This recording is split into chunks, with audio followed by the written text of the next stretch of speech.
that people just do double your damage or 50% more damage because they get a 6 link luckily.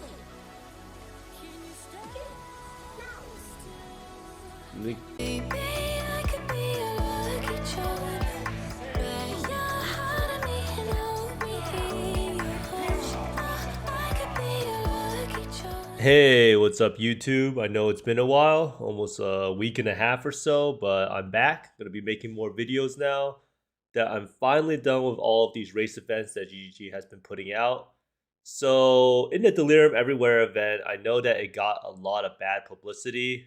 A lot of people did not like the event. I'm gonna go over in a little bit about how one person got owned by GGG with a Twitter post because he was complaining about how GGG doesn't really play their own game and that they wouldn't enjoy playing the Delirium Everywhere event. And then GGG struck back with a really good tweet that was actually absolutely hilarious and kind of put things into perspective. But anyhow, as you can see here, I was able to end up getting rank 1 overall on the SSF Occultist and Delirium Everywhere event. And later on, I also made an Elementalist, and I was able to get 5th place overall for Elementalist. And that actually led me to discover one of my favorite builds that I've ever played in PoE, which is the Fire Burst Squire Detonate Dead character. It's a character that leverages how OP Detonate Dead is while combining it with Fire Burst to make the clear a lot better. In the coming days, I'll be making a guide for the build because I do believe that people should give it a try out before they actually completely gut Detonate Dead. And who knows what will happen to the Squire, right? But basically, character was super fun. So if you look here, we filter by Elementalists. We can see here that I was able to get 5th, and I just played a little bit, just enough to beat this person. I was going to try to get number 1 overall Elementalist, but this guy was actually pretty far ahead. It's a pretty big grind to go from 97 to 98 and a half. It's definitely doable, but I was pretty tired by the end of this, and I don't know if you can see my gear. So yeah, you can see here, I actually was able to use the Squire and not have it be a complete meme. So let's get back to the main class that we ended up doing. So this class here, you can see I have all of these new race rewards, right? Awards. So that's pretty much like why I decided to go for number 1 overall in Delirium Everywhere SSF and Atlas Invasion SSF, because who doesn't like a shiny name? So if you go to standings on PoE Racing, we have the best number ever, right? 420, number 1. And it's just something cool.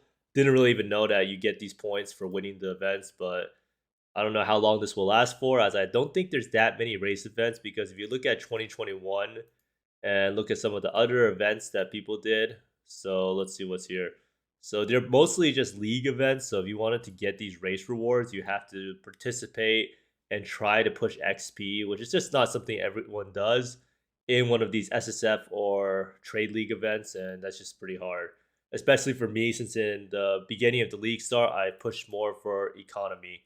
Although next league should be super fun, but let's go straight into the character that actually got 1st overall and what changes I actually made, and then we will go into how GGG actually destroyed this one Reddit user and what I thought about the event overall. So I would like to show you the character in game, but as you can see here, let's see. And this is actually one of the big problems with the event overall, was that it is a void league, and I don't really know why it's a void league, because the rewards were honestly terrible. But you can see here, I try to go into the character and it just doesn't work. So let's do it on here, right? So for this character, gear overall was a lot better. Like if I had to compare this build and the build I used for Poisonous Concoction in Atlas Invasion in terms of gear, this build blows it out of the water. Obviously, there's a saying that you learn more as you go along, and it's definitely true in this case. So basically, I was able to optimize it a lot better. I was using this chest called Cherubim's Maleficence, or whatever it's called. So there's another option, which is Dendrobate, which is the chest you get with like more poison damage and poison duration. However, I thought that this chest served my purposes a lot better. So you can see here, this person is actually using the other chest, Dendrobate, and then there's another option, which is actually Carcass Jack. So there's a lot of different options for this build. Now, this chest I choose because it has chaos damage, and this chaos damage actually scales Profane Bloom damage, And Profane Bloom, as you may know, is the cultist explosions, so that's why I decided to use this, because it ends up being about the same damage as the other chest, but it also scales your explosions, and that allows us to get a lot better clear speed, especially with Delirium everywhere. So this helm, I was able to just find this through pretty much I picked it up off the ground. As much as I hate to admit it, I did find an item by picking it up off the ground. This was from a betrayal mission, and it had the unveil of 180% increased duration of ailments. And then I just decided to craft on hybrid life. So this is a pretty lucky helm. I actually had this in my dump tab for a long time before I actually looked at the items. So that's a pretty cautionary tale about trying to look into your dump tab maybe a little bit earlier instead of it being a lazy bum like me and waiting till like 2-3 days into the event before clearing the dump tab. Now again, I use the Iolite ring. Now the nice part about this ring is the fact that it gives chaos damage. So again, we really prioritize chaos damage because I believe that chaos damage helps out a lot in what's it called in our clear. Now, maybe I can actually look at our build on PoE Ninja. The PoE Ninja, you can also be able to look at events if you go down here. So Delirium everywhere, SSF. Now, you look at this list, you just see that there's so many different types of leagues out there. And it's just kind of crazy, right? But basically, all right, so this is a better look, right? So you can see everything. Let me zoom out a little bit. So this ring, pretty much just life, resists, and strength. So the way I made this ring was I got the suffixes, which ended up being all res, fire res, and strength. And then I did suffixes cannot be changed, veiled chaos orb, and then I got the life and mana regen. I did block off mana, flat mana, before I unveiled, which pretty much makes it guaranteed to get life. That's pretty much one of the easiest ways to craft, which is with suffixes cannot be changed and a veiled chaos orb.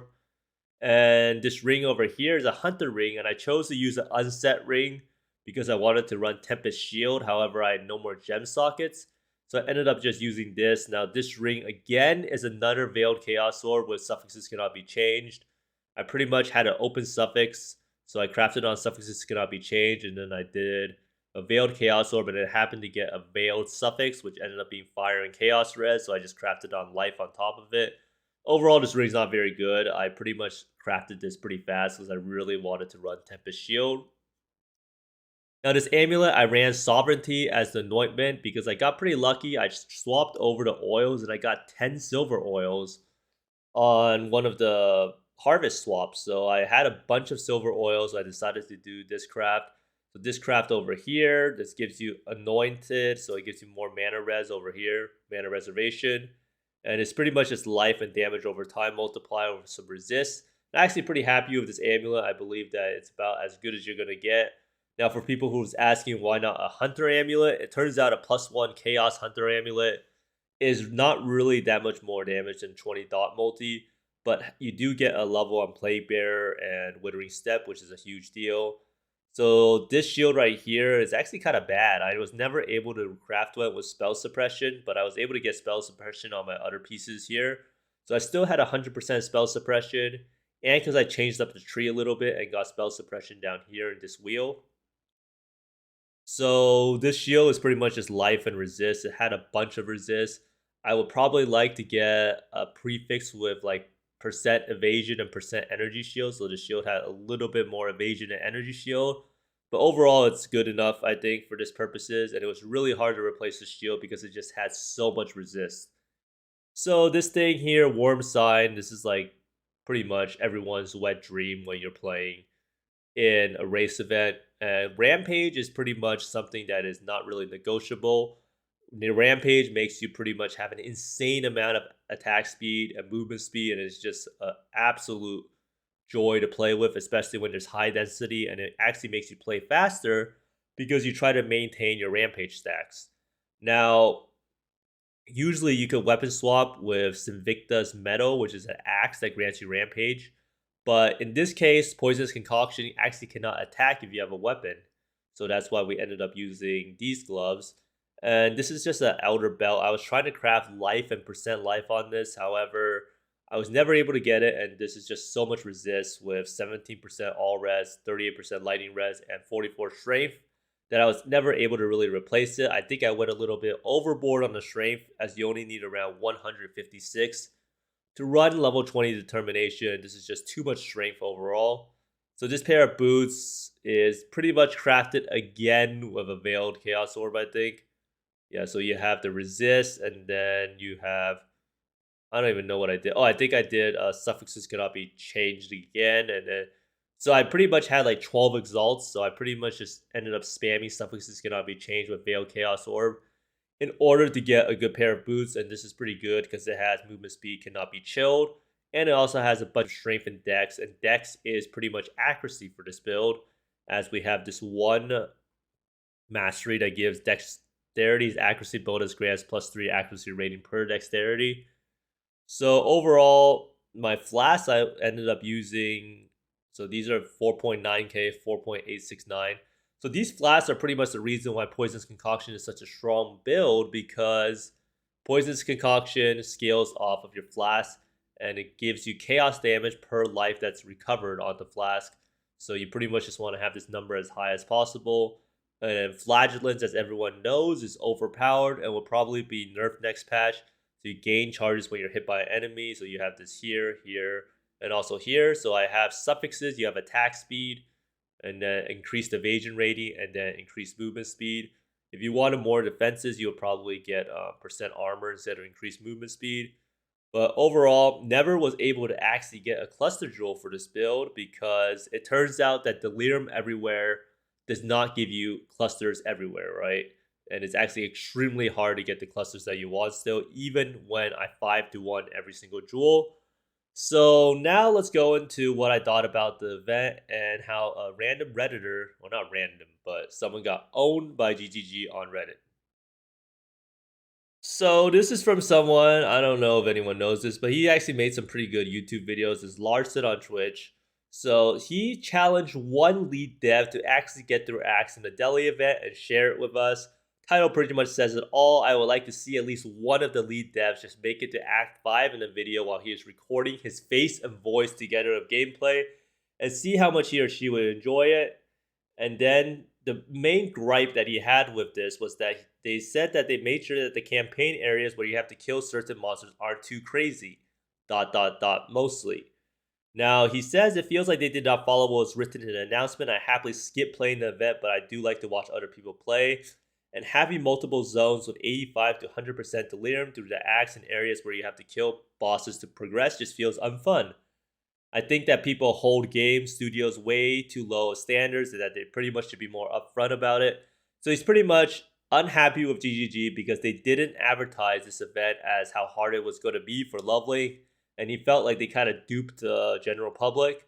And in reality, he's probably not completely wrong in this assessment, in that they kind of promised us that the leveling would be a lot better, but if you were playing the event, you would notice that the climb, or not the climb, so pretty much the ledge, the climb, the prison, upper prison, and prisoner's gate were all over 80%.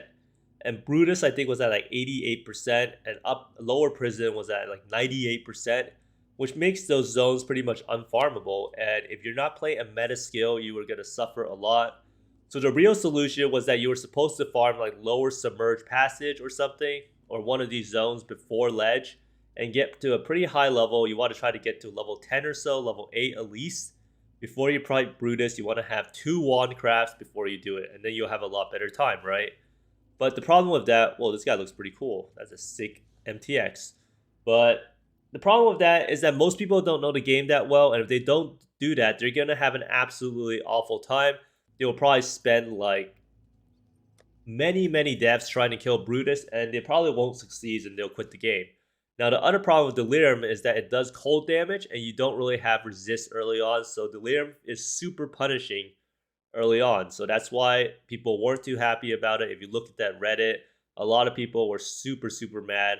However, issuing a personal challenge to the dev, GGG ended up responding. So on their Twitter, they decided to pretty much to strike back, right? So for cultists in hardcore SSF, the demigods authorities have gone to ranks 2 through 6, but are number 1 through 5 due to a GGG member taking rank 1 but being ineligible for the prize.